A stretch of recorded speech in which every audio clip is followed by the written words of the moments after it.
Hello' everyone, আজি চিকেনৰ এটা ৰেচিপি লৈ আহিছোঁ। চিকেনটো সকলোৱে জানে বনাবলৈ, কিন্তু আজি মই কেনেকৈ বনালোঁ তাকে আপোনালোকৰ লগত শ্বেয়াৰ কৰিম। তেতিয়াহ'লে ব'লক বনাওঁ। আৰু এয়া মই চিকেন লৈ লৈছোঁ। এইখিনি মই কুকাৰত এটা হুইচেল দি বইল কৰি ল'ম। আৰু এয়া আমাৰ বইল হৈ গ'ল। এতিয়া পিঁয়াজ লৈ লৈছোঁ 4টা। এইখিনি ধুনীয়াকৈ মই কাটি ল'ম। আপোনালোকৰ ওচৰত যদি সময় কম আছে, কোনোবা আলহী আহি গৈছে, ক'ৰবাত যাবলগীয়া আছে, তেতিয়াহ'লে এনেকৈ বইল কৰি বনাবচোন। বহুত সোনকালে হৈ যায়, সময়ো কম লাগে আৰু খায়ো বহুত ভাল লাগে। সেইকাৰণে মই আজি চিকেনটো বইল কৰিয়ে বনাম এনেকৈ।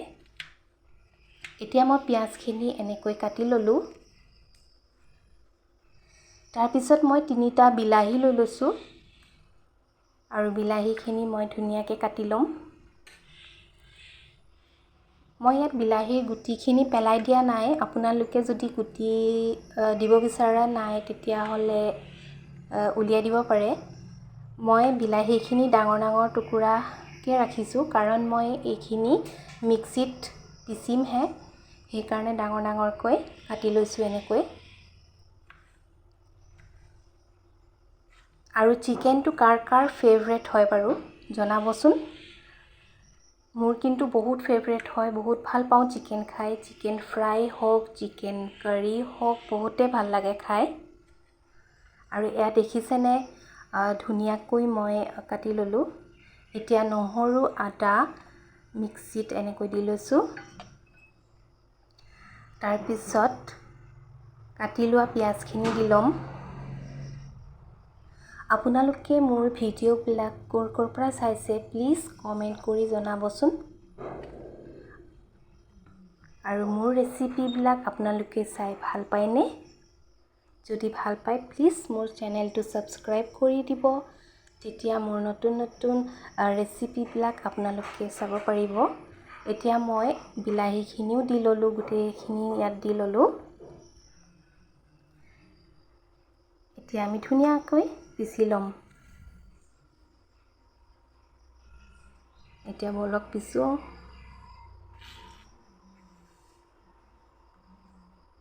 জলকীয়া দিবলৈতো পাহৰিয়ে গৈছিলোঁ। এতিয়া আকৌ জলকীয়া 3টা দি লৈছোঁ। এতিয়া ব'লক পিচি লওঁ ধুনীয়াকৈ। আৰু এয়া পিচি আমাৰ ৰেডি হৈ গ'ল। দেখিছেনে কিমান ধুনীয়াকৈ পিচ খাই গ'ল গোটেইখিনি। এতিয়া কেৰাহী এখনত মিঠাতেল অলপ লৈ লৈছোঁ। তাৰপিছত পাঁচফোৰণ অলপ দি ল'ম। তাৰপিছত পিচি লোৱা পেষ্টখিনি ইয়াত দি দিম। আৰু তেলখিনি বহুত গৰম হৈ আছে, সেইকাৰণে লাহে লাহে দিছোঁ মই। আপোনালোকে একেবাৰে ঢালি নিদিব। একেবাৰে দি দিলে আপোনালোকৰ হাত চাত পুৰি যাব পাৰে।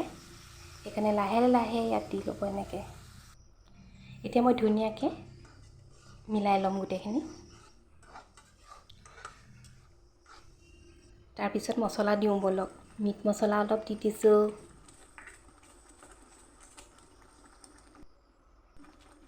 ধনিয়া পাউডাৰ অলপ দি দিম। ইয়াত চব মই ছানৰাইজ মছলাহে ইউজ কৰিছোঁ, ভাল লাগে টেষ্টটো কিবা এটা। এতিয়া জিৰা পাউডাৰ অলপ দি দিম। তাৰপিছত কাশ্মীৰী মিৰ্চ পাউডাৰ অলপ দি দিছোঁ। এইটো দিলে কালাৰটো বহুত ধুনীয়া আহে। এতিয়া গোটেইখিনি ধুনীয়াকৈ আমি মিলাই ল'ম, মিক্স কৰি ল'ম। গোটেই মছলাখিনি ধুনীয়াকৈ ভাজিব। আৰু যিমান ধুনীয়াকৈ আপোনালোকে মছলাখিনি ভাজিব, আপোনালোকৰ চিকেনটো সিমানে সোৱাদ হ'ব আৰু গ্ৰেভিটো সিমানে টেষ্টি হৈ পৰিব। এতিয়া তেজপাত এটা দি ল'ম ইয়াত। আৰু আকৌ ধুনীয়াকৈ মিলাই ল'ম। দেখিছেনে মই ধুনীয়াকৈ ভাজি আছোঁ।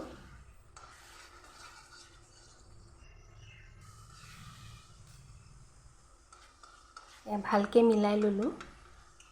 এতিয়া আমাৰ ভাজি হৈ গ'ল মছলাখিনি। এতিয়া বইল কৰি থোৱা চিকেনখিনি মই ইয়াত দি দিম। আৰু চিকেনখিনিতো বইল হৈ আছেই, আমাৰ বেছি সময় নালাগে চিকেন হ'বলৈ, চিকেনটো ৰেডি হ'বৰ কাৰণে। এতিয়া আমি গোটেই মছলাখিনি ইয়াত ভালদৰে মিলাই ল'ম। যেতিয়ালৈকে মছলাখিনি ভালদৰে মিলি নাযায় তেতিয়ালৈকে আমি মিলাই থাকিম। দেখিছেনে ধুনীয়াকৈ মিলাই আছোঁ।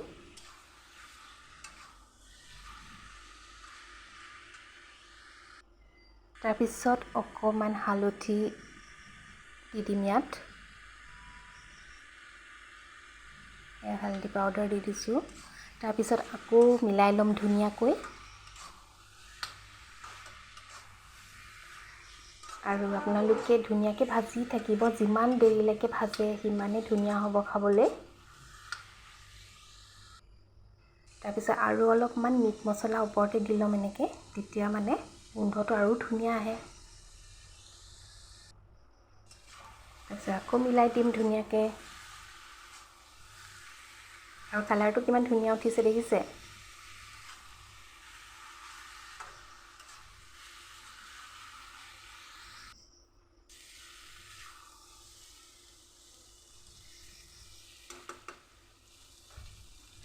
তাৰপিছত গৰম পানী দি দিম। গৰম পানী ঢালি দিছোঁ।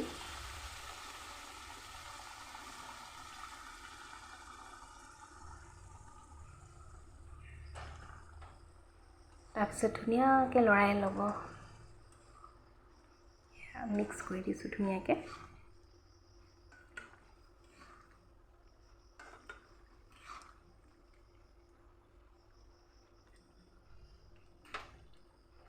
তাৰপিছত আৰু অলপ পানী দি দিম ইয়াত।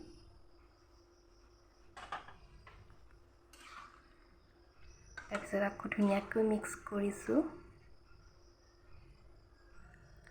তাৰপিছত ঢাক মাৰি আমি 20 মিনিটৰ কাৰণে এনেকৈ থৈ দিম। আৰু এয়া দেখিছেনে কিমান ধুনীয়া হৈছে কালাৰটো। গ্ৰেভিটো বহুত ধুনীয়া হৈছে।